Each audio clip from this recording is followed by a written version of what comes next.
A análise da atividade de 2 cultivos celulares mantidos com diferentes substratos está representado no quadro. O que que é substrato? Você tem que saber isso. Substrato.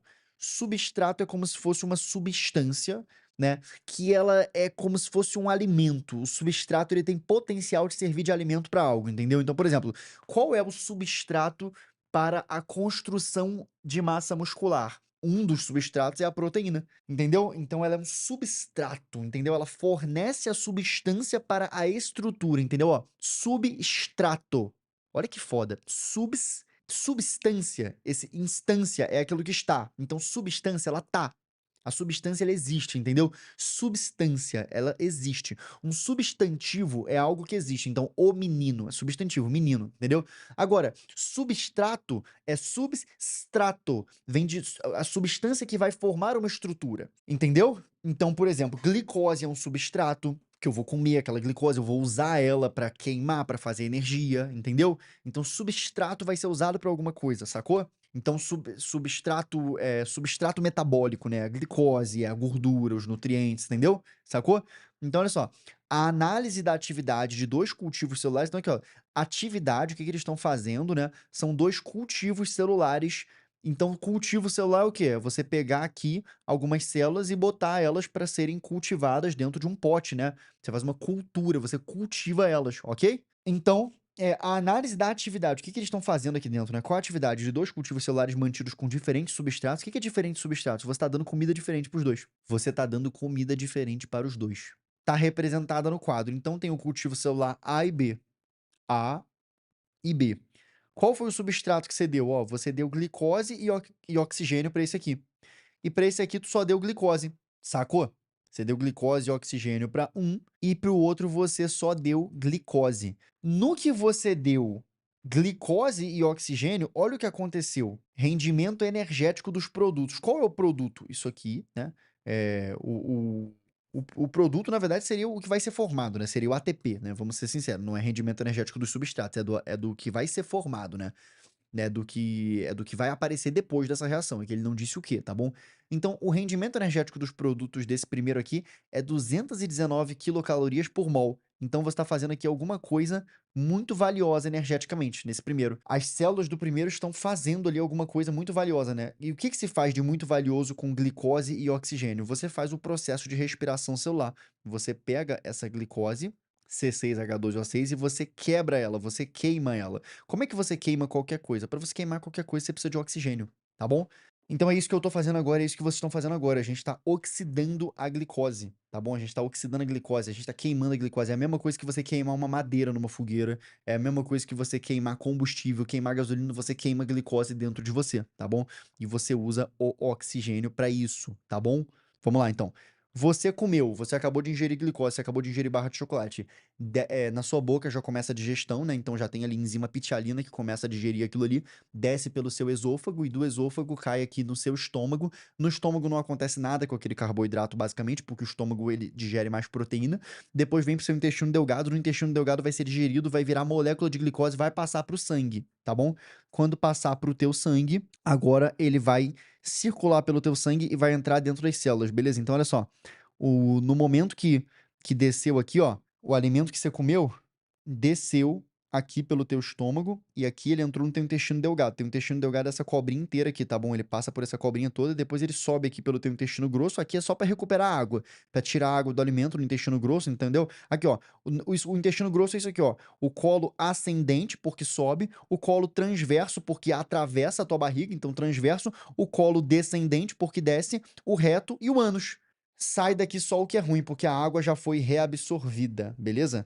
Só que o que que acontece quando o alimento está sendo quebrado aqui no teu intestino grosso? Ele está virando aqui moléculas de glicose. Essas moléculas de glicose, teu intestino grosso em volta, ele tem todas as tuas artérias, né? Ele tem ali tuas veias. Então, essa glicose que apareceu ali no teu intestino delgado, ela vai passar pro teu sangue, ó. A glicose vai vir pro teu sangue depois de ser digerida. Depois do alimento ser quebrado e digerido, vai passando ali pro teu sangue. E agora que fica circulando no sangue, tem que entrar onde? Tem que entrar nas tuas células. Então você tem células aqui no teu corpo inteiro e a glicose tem que entrar dentro da célula. Para ela entrar dentro da célula, é a insulina que age. Então a insulina joga a glicose aqui para dentro da tua célula, beleza? Agora, entrando dentro da célula, se tu tiver problema de insulina, tu fica diabético. Ficando diabético, a tua glicose não entra mais na célula. Se não entra na célula, fica acumulada no sangue. Glicose acumulada no sangue oxida teus tecidos. Então pessoa que é diabética, ela tá o tempo todo com muita glicose no sangue, isso oxida os tecidos, gera o quê? Lesão órgão-alvo. Então gera lesão no olho, por exemplo, retinopatia diabética, gera lesão no pâncreas, gera lesão no fígado, gera lesão no rim, porque o sangue tá passando pelo rim, só que ele tá passando cheio de glicose. Então aquela glicose, ela lesiona, ela enferruja aqueles tecidos, beleza? Depois que essa glicose conseguiu entrar dentro da célula, a glicose conseguiu passar para dentro da célula, agora vai vir o processo em que ela vai ser quebrada para gerar energia. Lembrando, o que que é essa glicose? Essa glicose aqui é justamente C6H12O6, ou seja, isso aqui é uma molécula, tá? Isso aqui é uma estrutura, isso aqui é uma molécula e essa molécula foi feita pelo sol, né? Então a planta fazendo fotossíntese, a planta fez isso aqui, não? Ela pegou CO2 do ar, ela pegou água também do ar, ela usou a energia solar, né? Ela usou a energia do sol para quebrar isso aqui e reorganizar. E reorganizou desse jeito aqui, ó, C6H12O6. Então, para ela fazer essas ligações aqui, ó, eu vou desenhar a molécula, ó. Para ela fazer essas ligações aqui de carbono, ela teve que botar um carbono ligado com outro, né? Fazendo o quê? Ligação covalente. Nessas ligações aqui tem energia, entendeu? Então a energia tá aqui, ó. A planta botou aqui na batata que tu comeu a energia, beleza?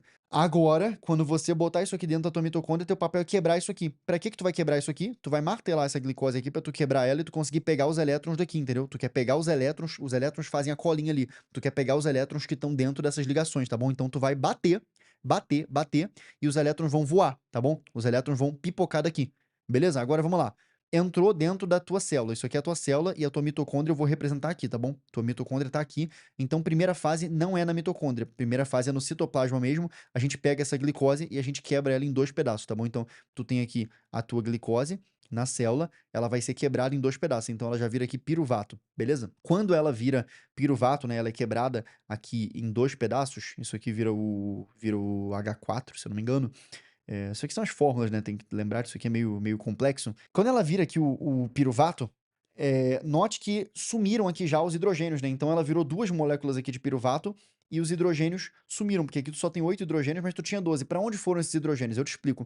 Quando tu quebrou isso aqui, quando tu deu a primeira martelada, ó, deixa eu só te resumir isso aqui, ó, tá bom? Vai ter a primeira fase, glicólise, vai ter a fase do ciclo de Krebs, e vai ter a fase da fosforilação oxidativa. Tu só precisa saber o seguinte, essas 2 fases aqui, elas só servem para você espancar a glicose e pegar elétron, é só para isso que elas servem. Serve para você ficar batendo na glicose e pegar elétron, só isso. Vê se você entende. Essas 2 fases, glicólise e ciclo de Krebs, é só para você quebrar ao máximo a glicose e voar dela elétron. Aí tu vai pegar esses elétrons, botar no caminhão e tu vai usar ele, aí sim que tu usa esses elétrons que tu pegou na fosforilação oxidativa. Então você vai ficar fazendo isso quando tu quebrar aqui, ó, por que que sumiram aqui os hidrogênios? Por que que se tu somar só dá 8, sendo que antes tinha 12? Porque quando tu quebrou essa glicose aqui em 2, voou elétron dela. Quando esse elétron voou dela, ó, o elétron voou dela, quem saiu junto com o elétron? O hidrogênio, porque o hidrogênio ele fica onde está o elétron. O elétron é como se fosse uma colinha. Quando tu quebrou e voou o elétron, o hidrogênio saiu junto. Então tu pega e bota dentro de um caminhão chamado NAD. Isso aqui é o NAD, tá bom? E ele tá NAD+. Quando você consegue botar aqui dentro o elétron que tu pegou e o hidrogênio sempre segue o elétron, o hidrogênio vem junto, ele vira o NADH. Por que NADH? Porque agora ele tem um hidrogênio, mas quando você diz que ele tem um hidrogênio é porque você quer dizer que ele tem um elétron. E aí você vai fazendo isso. No ciclo de Krebs, tu vai fazer a mesma coisa. Tu vai continuar quebrando isso aqui, entendeu? E aí você vai continuar quebrando, aí vai juntar com a coenzima A para poder quebrar, enfim. Quando você chega na fosforilação oxidativa, né? O ciclo de Krebs aqui já é dentro da mitocôndria, tá? Ele acontece aqui dentro. Depois que você quebrou o resto da glicose aqui dentro, você vai para fosforilação oxidativa. Pegando agora a mitocôndria e ampliando somente a mitocôndria, a fosforilação oxidativa é o processo em que você já tá com vários caminhões com elétron dentro, tu vai chegar aqui na membrana da mitocôndria e você vai depositar esses elétrons aqui nas proteínas dela. Quando você deposita um elétron aqui, esse elétron ele salta para frente. Por quê? Porque essa proteína aqui da frente ela tem uma eletronegatividade maior. Essa proteína quer mais o elétron, então o elétron salta para ela. E essa aqui tem uma maior ainda, o elétron salta para ela. E por que que isso está acontecendo? Por que que você jogou os elétrons aqui para os elétrons irem pulando assim? Porque lembra que o hidrogênio vai atrás do elétron? Quando tu joga o elétron aqui, ó, tu jogou o elétron aqui, o hidrogênio vai atrás dele, mas o hidrogênio fica preso aqui fora. Entendeu? Aí esse elétron ele faz o quê? Ele pula para frente. Quando ele pula para frente, você libera para jogar outro elétron aqui. Chega outro caminhão de NAD e joga outro elétron aqui. E os elétrons vão pulando para frente e vão liberando espaço para você jogar novos elétrons aqui em cima. E cada novo elétron que tu joga, vai vir o H+ dele aqui e vai ficar preso aqui no espaço intermembranas. Chega uma hora que a pressão desse H+ é tão grande, tem tanto H+ aqui no espaço intermembranas, que esse H+ vai forçar a barra para entrar de volta, porque aqui ele tá mais concentrado, né, então as coisas vão do mais concentrado para o menos concentrado. Então ele força a barra e ele entra aqui por dentro. Ele entra passando por dentro de uma turbina chamada ATP sintase. Quando ele passa aqui dentro dessa turbina, ele faz com que um ADP que já estava na célula se junte com um fosfato. Então já tinha na célula um ADP com 2 fosfatos, né, adenosina difosfato. Ele junta com o terceiro, isso é o ATP, entendeu? Então você força o hidrogênio a passar aqui. No final das contas, essa aqui trava, porque tem um elétron nela. Como é que você faz para esse elétron sair daqui? Para esse elétron sair daqui, você pede para o oxigênio pegar ele. Aí seu oxigênio pega ele, esse elétron vai para o oxigênio, ó, acabou de ir para o oxigênio, ó, ele pegou. Só que o oxigênio pegando esses 2 elétrons aqui, que ele gosta de receber, até porque ele tem 6 elétrons na camada de valência, ele quer receber 2, quem gruda nele? Eu falei, o hidrogênio vai atrás. O hidrogênio então gruda nele aqui, e aí vira água. Por isso que o aceptor final é o oxigênio, porque é ele que aceita os elétrons, e depois disso ele vira água, ok? Então olha só, e se você tem que ter o oxigênio para conseguir fazer respiração celular, entendeu? Se você não tiver o oxigênio, você só tem glicose, você vai ser obrigado a ficar fazendo sabe o quê? Você vai ser obrigado a ficar fazendo só a primeira fase, porque dessas fases aqui, a única que não usa oxigênio é a primeira. Então tu tem que ficar fazendo a primeira fase. Tu tem que ficar dando quebradinha na glicose. Quebradinha de leve na glicose, transformar ela em C3, água 4, O3, porque isso gera um pouquinho de nada de ATP. Então tem que ficar dando essa quebradinha michuruca, porque não tem o oxigênio lá no final. O que que tá acontecendo, bicho? Por que que no outro, né, você só tem glicose aqui e você tá tendo uma produção baixa de energia? Cara, se você só tiver glicose e você não tiver O2, o que que vai acontecer? A única fase que não depende da mitocôndria, qual é a única fase que acontece fora da mitocôndria que eu falei aqui? É a primeira fase, é a glicólise, que é uma fase que gera um pouquinho de nada de energia. Um pouquinho de nada. Entendeu? E ela acontece fora da mitocôndria, ela acontece aqui na célula, depois é que entra na mitocôndria para fazer o ciclo de Krebs. Então, qual é a organela da célula que não tá ativa no cultivo B? Cara, é óbvio que é a mitocôndria. A mitocôndria não tá ativa, porque a mitocôndria fala assim, mano, eu só participo se você tiver oxigênio. Se não tiver oxigênio, eu nem vou me meter. Entendeu? Porque ciclo de Krebs e fosforilação oxidativa já precisa de oxigênio para acontecer. Então a mitocôndria nem tchum, não tá nem aí, sacou? Tá fazendo no citoplasma, mesmo com as enzimas do citoplasma, já dá pra fazer glicólise e ficar tirando um pouquinho de energia da molécula de glicose, beleza?